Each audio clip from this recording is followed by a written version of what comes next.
Hey folks, it's another beautiful day in Louisiana. It's actually beautiful outside. So I have been out there most of the day and plan to go back as soon as I'm done reading. So we are on The Secret Garden by Frances Hodgson Burnett, chapter 14, The Young Rajah. If you remember, in the last couple chapters, we've met some new people. First, we met Dickon, who was magical. He was able to play a little flute, and it was almost like he could talk to the animals. And then we met Colin, who was the same age as Mary, but he has been in bed most of his life because he's afraid that he might be a hunchback. So it's pretty interesting. We'll have to see what happens next. A Young Rajah. The moor was hidden in mist when the morning came, and the rain had not stopped pouring down. There could be no going out of doors. Martha was so busy that Mary had no opportunity of talking to her. But in the afternoon, she asked her to come and sit with her in the nursery. She came bringing the stocking she was always knitting when she was doing nothing else. "What's the matter with thee?" she asked as soon as they sat down. "Thou looks as if thou hast something to say." I have found out what the crying was," said Mary. Martha let her knitting drop on her knee and gazed at her with startled eyes. "Thou hasn't," she exclaimed. "Never." "I heard it in the night," Mary went on, "and I got up and went to see where it came from. It was Colin. I found him." Martha's face became red with fright. "Eh, Miss Mary," she said, half crying, "thou shouldn't have done it. Thou shouldn't. Thou'll get me in trouble. I never told thee nothing about him, but thou'll get me in trouble. I shall lose my place, and what'll mother do?" "You won't lose your place," said Mary. "He was glad I came." "We talked and talked, and he said he was glad I came." "Was he?" cried Martha. "Art thou sure? Thou doesn't know what he's like when anything vexes him. He's a bit glad to cry like a baby, but when he's in a passion, he'll fair scream just to frighten us. He knows us daren't call our souls our own." "He wasn't vexed," said Mary. "I asked him if I should go away, and he made me stay. He asked me questions, and I sat on a big footstool and talked to him about India and about the Robin and Gardens. He wouldn't let me go. He let me see his mother's picture. Before I left him, I sang him to sleep." Martha fairly gasped with amazement. "I can scarcely believe thee," she protested. "It's as if thou'd walked straight into a lion's den. If he'd been like he is most times, he'd have throwed himself into one of his tantrums and roused the house. He won't let strangers look at him." "He let me look at him. I looked at him all the time, and he looked at me. We stared," said Mary.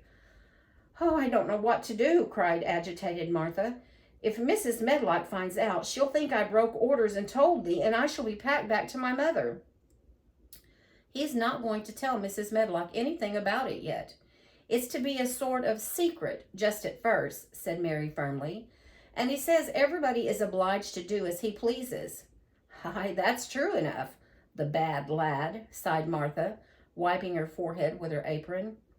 "He says Mrs. Medlock must, and he wants me to come and talk to him every day, and you are to tell me when he wants me." "Me?" said Martha. "I shall lose my place. I shall for sure." "You can't if you're doing what he wants you to do, and everybody is ordered to obey him," Mary argued. "Does thou mean to say," cried Martha with wide open eyes, "that he was nice to thee?" "I think he almost liked me," Mary answered. "Then thou must have bewitched him," decided Martha, drawing a long breath. "Do you mean magic?" inquired Mary. "I've heard about magic in India, but I can't make it. I just went into his room, and I was so surprised to see him I stood and stared, and then he turned around and stared at me, and he thought I was a ghost or dream, and I thought perhaps he was too. And it was so queer being there alone together in the middle of the night and not knowing about each other. and we began to ask each other questions. And when I asked him if I must go away, he said I must not. Oh, the world is coming to an end, gasped Martha. What is the matter with him? Asked Mary. Nobody knows for sure and certain, said Martha. Mr. Craven went off his head like when he was born. The doctors thought he'd have to be put in an asylum. It was because Mrs. Craven died, like I told you. He wouldn't set eyes on the baby. He just raved and said it'd be another hunchback like him and it'd better die. Is Colin a hunchback? Mary asked. He didn't look like one. He isn't yet, said Martha, but he began all wrong. Mother said that there was enough trouble and raging in the house to set any child wrong. They was afraid his back was weak, and they always been taking care of it, keeping him lying down and not letting him walk. Once they made him wear a brace, but he fretted so he was downright ill. Then a big doctor came to see him and made them take it off. He talked to the other doctor quite rough, in a polite way. He said there'd been too much medicine and too much letting him have his own way. I think he's a very spoiled boy, said Mary. He's the worst young'un not as ever was, said Martha. I won't say as he hasn't been ill a good bit. He's had coughs and colds that's nearly killed him 2 or 3 times. Once he had rheumatic fever, and once he had typhoid. Mrs. Medlock did get a fright then. He'd been out of his head, and she was talking to the nurse, thinking he didn't know nothing, and she said, he'll die this time, sure enough, and best thing for him and for everybody else.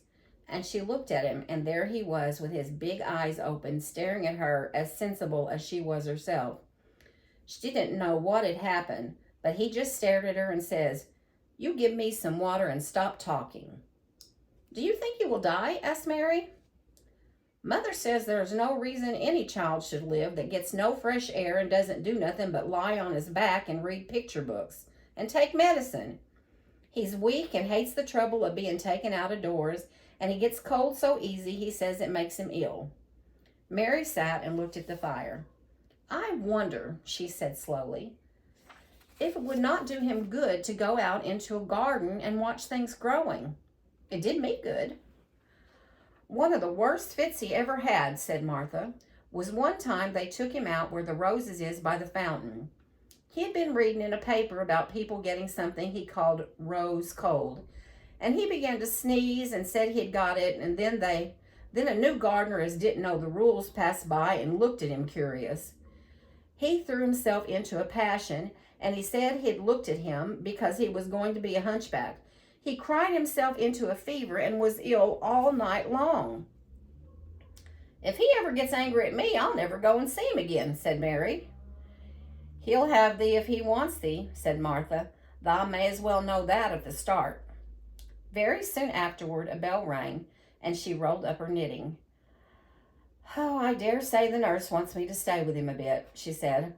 I hope he's in a good temper. She was out of the room about 10 minutes, and then she came back with a puzzled expression.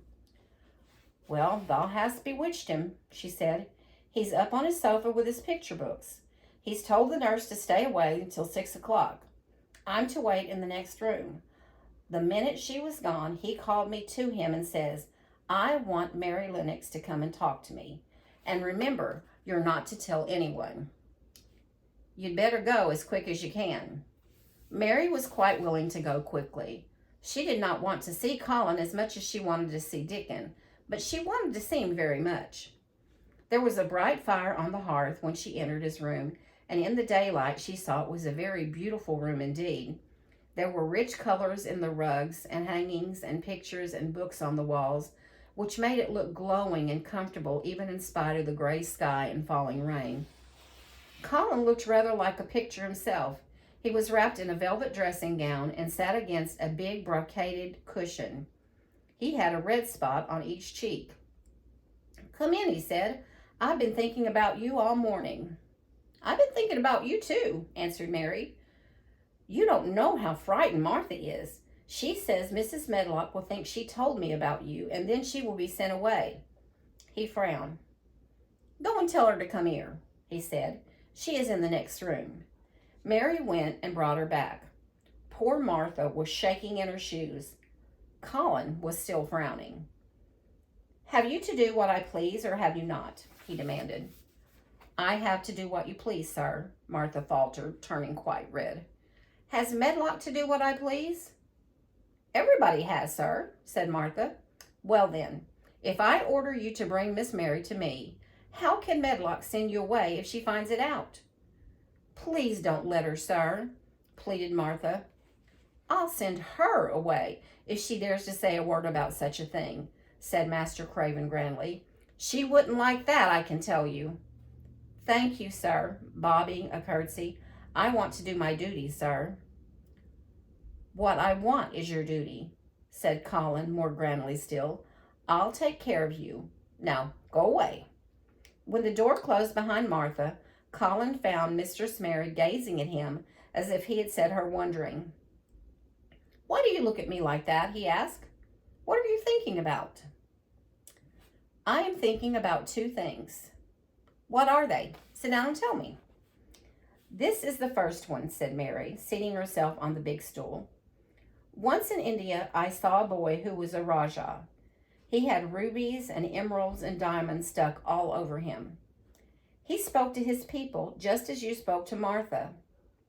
Everybody had to do everything he told them in a minute. I think they would have been killed if they hadn't." "I shall make you tell me about Rajahs presently," he said. "But first, tell me what was the second thing." "I was thinking," said Mary, "how very different you are from Dickon." "Who is Dickon?" he said. "What a queer name." She might as well tell him, she thought. She could talk about Dickon without mentioning the secret garden. She had liked to hear Martha talk about him. Besides, she longed to talk about him. It would seem to bring him nearer. "Well, he is Martha's brother. He's 12 years old," she explained. "He's not like anyone else in the world. He can charm foxes and squirrels and birds, just as the natives in India charm snakes. He plays a very soft tune on a pipe, and they come and listen." There were some big books on a table at his side, and he dragged one suddenly toward him. "There is a picture of a snake charmer in this," he exclaimed. "Come and look at it." The book was a beautiful one with superb colored illustrations, and he turned to one of them. "Can he do that?" he asked eagerly. "He played on his pipe, and they listened," Mary explained. "But he doesn't call it magic. He says it's because he lives on the moor so much and he knows their ways. He says he feels sometimes as if he were a bird or a rabbit himself. He likes them so. I think he asked the robin questions. It seemed as if they talked to each other in soft chirps." Colin lay back on his cushion, and his eyes grew larger and larger, and the spots on his cheeks burned. "Tell me more about him," he said. "He knows all about eggs and nests," Mary went on, "and he knows where foxes and badgers and otters live. He keeps them secret so that other boys won't find their holes and frighten them. He knows about everything that grows or lives on the moor." "Does he like the moor?" asked Colin. "How can he when it's such a great, bare, dreary place?" "It's the most beautiful place," protested Mary. "Thousands of lovely things grow on it, and there are thousands of little creatures all busy building nests and making holes in burrows, and chippering or singing or squeaking to each other. They are so busy and having such fun under the earth or in the trees or heather. It's their world." "How do you know all that?" asked Colin, turning on his elbow toward her. "I have never been there once, really," said Mary, suddenly remembering. "I only drove over it in the dark. I thought it was hideous. Martha told me about it first, and then Dickon.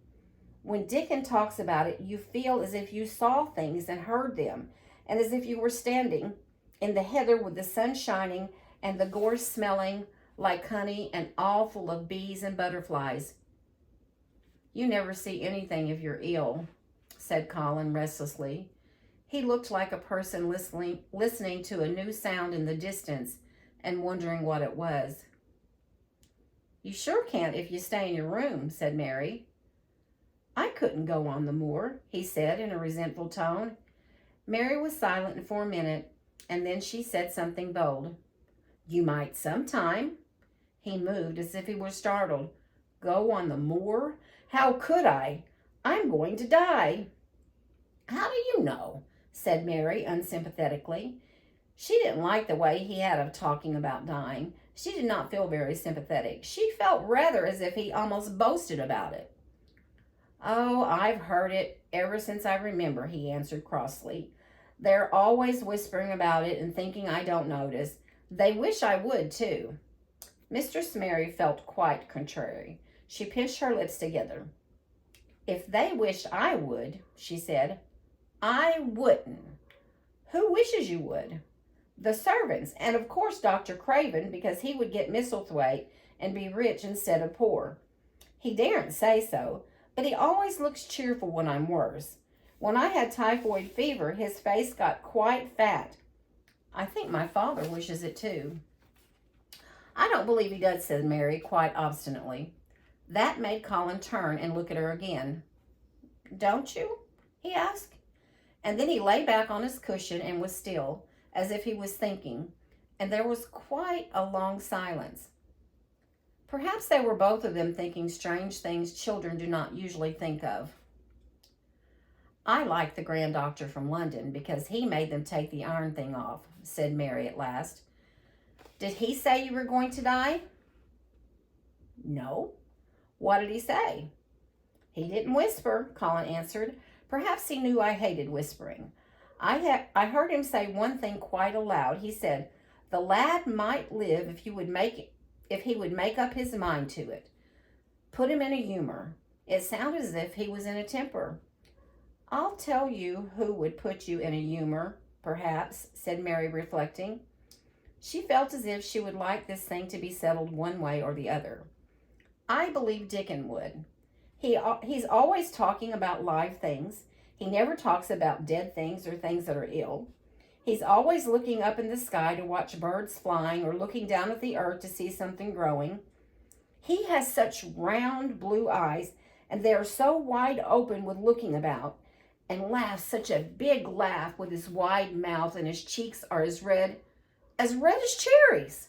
She pulled her stool nearer to the sofa, and her expression quite changed at the remembrance of the wide curving mouth and the wide open eyes.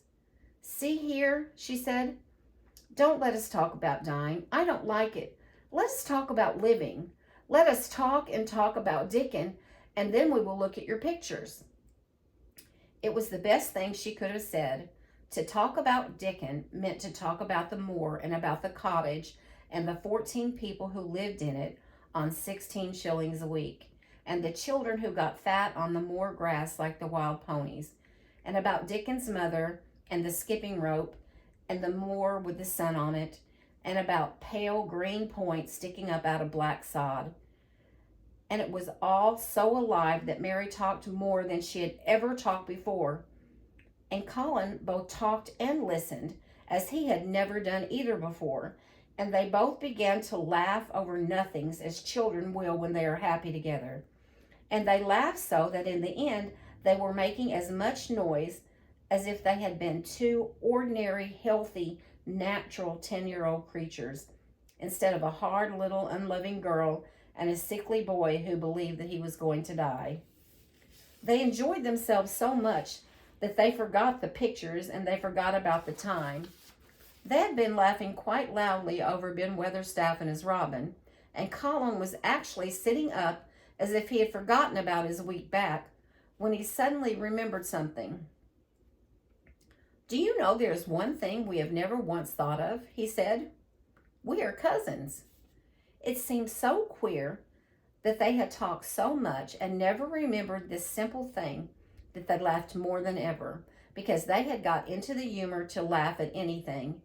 And in the midst of the fun, the door opened and in walked Dr. Craven and Mrs. Medlock.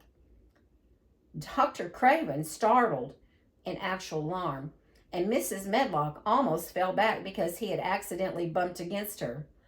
Good Lord, exclaimed poor Mrs. Medlock with her eyes almost starting out of her head. Good Lord! What is this? Said Dr. Craven, coming forward. What does it mean? Then Mary was reminded of the boy Rajah again. Colin answered as if neither the doctor's alarm nor Mrs. Medlock's terror were of the slightest consequence. He was as little disturbed or frightened as if an elderly cat and dog had walked into the room. This is my cousin Mary Lennox, he said. I asked her to come and talk to me. I like her. She must come and talk to me whenever I send for her. Dr. Craven turned reproachfully to Mrs. Medlock. Sir, she panted, I don't know how it happened. There's not a servant on the place that'd dare to talk. They all have their orders. Nobody told her anything, said Colin. She heard me crying and found me herself. I'm glad she came. Don't be silly, Medlock. Mary saw that Dr. Craven did not look pleased, but it was quite plain that he dare not oppose his patient. He sat down by Colin and felt his pulse. I'm afraid there has been too much excitement. Excitement is not good for you, my boy, he said. I should be excited if she is kept away, answered Colin, his eyes beginning to look dangerously sparkling. I am better. She makes me better. The nurse must bring up her tea with mine. We will have tea together. Mrs. Medlock and Dr. Craven looked at each other in a troubled way, but there was evidently nothing to do. He does look rather better, sir, ventured Mrs. Medlock, but, thinking the matter over, he looked better this morning before she came into the room. She came into the room last night. She stayed with me a long time. She sang a Hindustani song to me, and it made me go to sleep, said Colin. I was better when I awakened. I wanted my breakfast. I want my tea now. Tell Nurse Medlock. Dr. Craven did not stay very long. He talked to the nurse for a few minutes when she came into the room and said a few words of warning to Colin. He must not talk too much. He must not forget that he is ill. He must not forget that he was very easily tired. Mary thought that there seemed to be a number of uncomfortable things that he was not to forget. Colin looked fretful and kept his strange black-lashed eyes fixed on Dr. Craven's face. I want to forget it, he said at last. She makes me forget it. That is why I want her. Dr. Craven did not look happy when he left the room. He gave a puzzled glance at the little girl sitting on the large stool. She had become a stiff, silent child again as soon as he entered, and he could not see what the attraction was. The boy actually did look brighter, and he sighed rather heavily as he went down the corridor. They are always wanting me to eat things when I don't want to, said Colin as the nurse brought in the tea and put it on the table by the sofa. Now, if you'll eat, I will. Those muffins look so nice and hot. Now, tell me about Rajah's.